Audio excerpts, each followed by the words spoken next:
Well, away from the World Cup now, and cricket is set to return to the Summer Olympics in 2028. That's 128 years on from its only appearance at the Games. Yeah, the development was confirmed by the Los Angeles Organising Committee and could now pave the way for some of the best cricketers in the world taking part in the Olympic Games in Los Angeles in 2028. Well, for more on this, we can join our senior reporter, Geraint Hughes. Geraint, good evening to you. A big story this in the world of cricket. Can you just explain what decision has been taken today?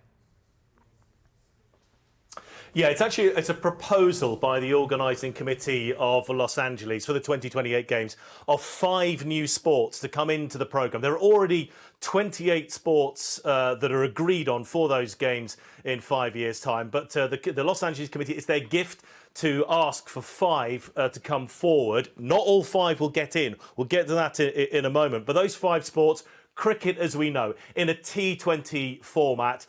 Baseball, probably no surprise there with the games being back in the US. Lacrosse as a sixes, squash and flag football. I think the no surprises that cricket, baseball and squash has been trying to get into the Olympics for as long as I can ever remember. But just to get to the point, it's not all 5 will be guaranteed. They've now been proposed by Los Angeles. They'll go to the IOC. And guess where the IOC are going to be meeting later this week at the beginning of next week? This is no coincidence. They're meeting in India. They're meeting in Mumbai during a Cricket World Cup. I think cricket has an extraordinarily strong chance of getting through this proposal, but through the ratification and voting process of the IOC. OK, that's interesting, Geraint, and very convenient there, as you say.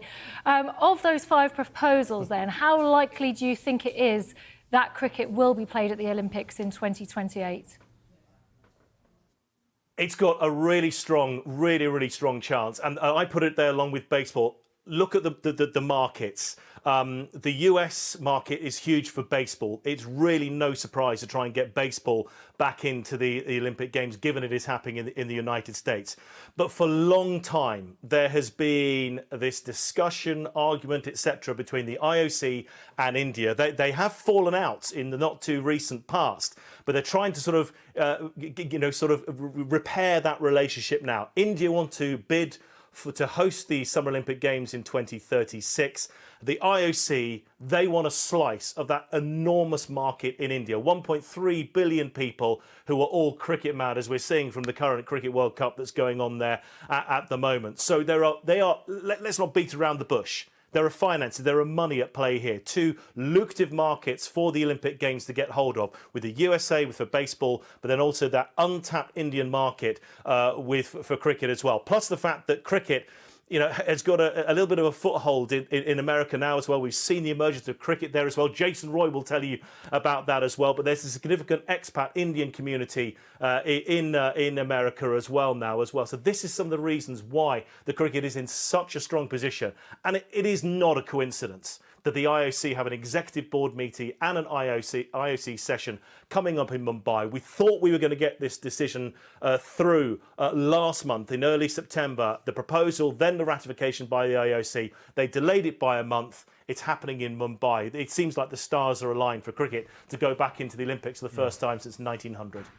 Geraint, I can't believe that squash still hasn't found its way in as well. But what actually happens next then? Yeah, I'll get on to squash in a moment. What happens now is, because although cricket is really close to being included back into the Olympic programme, it's not there yet. This is just a proposal that was a gift of the Los Angeles Olympic Committee to propose a number of new sports. They're going for 5 as we've been through them.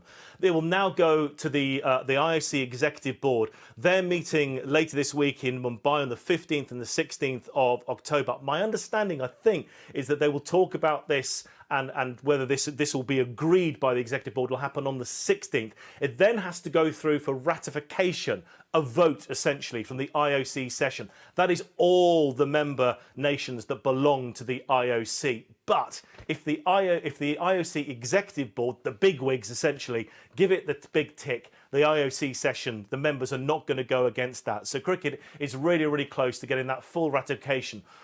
in probably just under a week's time from now, it'll get that formal ratification, we believe. Coming back to squash, which you just mentioned there, I've explained, I think, why baseball and cricket are in such a strong position.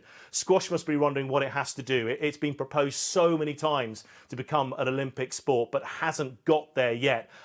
Listen, it's having one more effort. It may get through this time as well. The other sports that I mentioned there are maybe would be perceived as more minor sports in terms of lacrosse and flag football. They also have a chance. But one notable omission, yet again, from a proposed sport, netball. Does well in the Commonwealth Games, huge World Championships, but one of the reasons why is because it's not played by all genders. It is on this occasion an all-female sport when it comes to international federations. So that is why people are wondering perhaps why netball isn't included. That is the reason at the moment.